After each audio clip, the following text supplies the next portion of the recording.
Bitcoin arguably has been rallying ever since day one.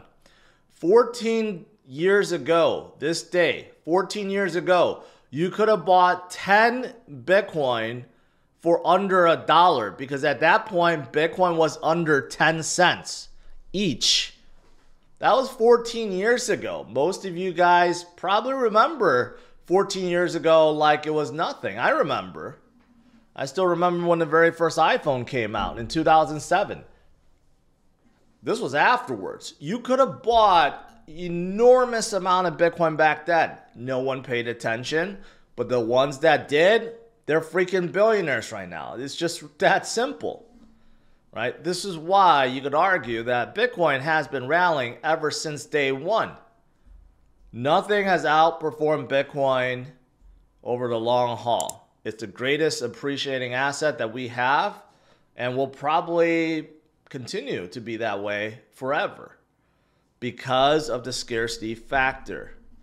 Demand keeps going up and there's only so much Bitcoin to go around. It's controlled by code. There will never be more than 21 million. No other asset out there. You look at stocks, there's no stocks. Stocks could always...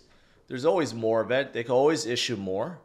You look at gold, you look at silver, you look at copper, palladium, platinum, you look at oil, you look at any commodities. There's always more that could be produced or found or dug out of the ground or mined from asteroids, but not Bitcoin. Right now, there's only 450 million. 450 being minted or created per day. Okay, not minted. Mined. But yesterday, we had 670 being eaten up by the ETFs. That's just in the US, right? And that was a slow day. Look at Monday through Wednesday, it's more than double. So, and since January, it's double. So the ETFs in the US alone are eating up twice the amount that's being released per day now. Don't tell me that doesn't have effect. It does, especially when Bitcoin is scarce. There's only so many that can be produced, and the ETFs alone are eating all of it up. And this is just the US. Let's not forget like Hong Kong. Hong Kong, not as big as Wall Street, obviously, but in total, they already took in $306 million, a third of $1 billion, right? All this is having effect. Canada's is multi-billion, close to 10 billion in total too. It's all adding up. This is why the supply keeps decreasing.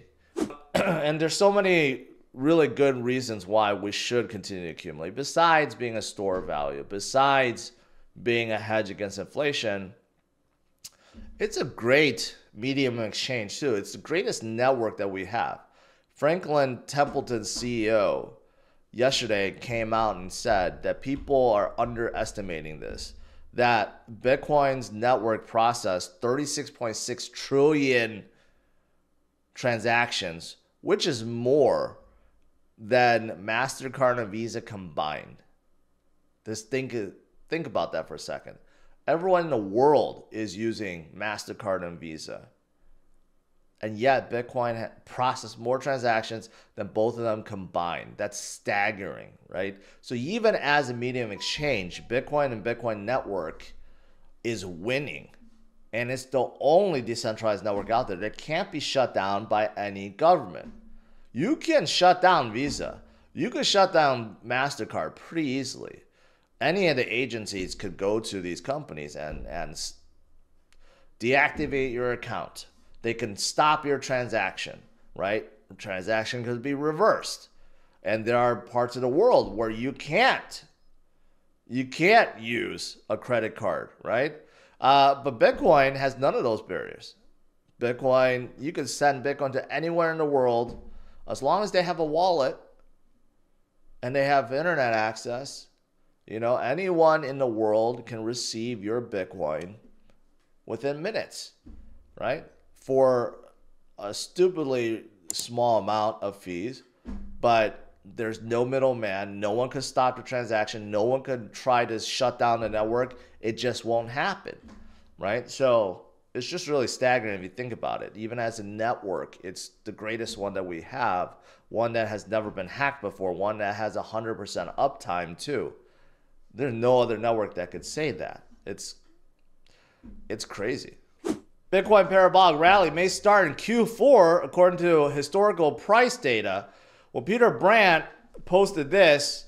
This is pretty interesting. What I want to really focus on is look at the halving dates of the last 4 halving events and look at the halving close price from those last 4 cycles, including this one that we just went through.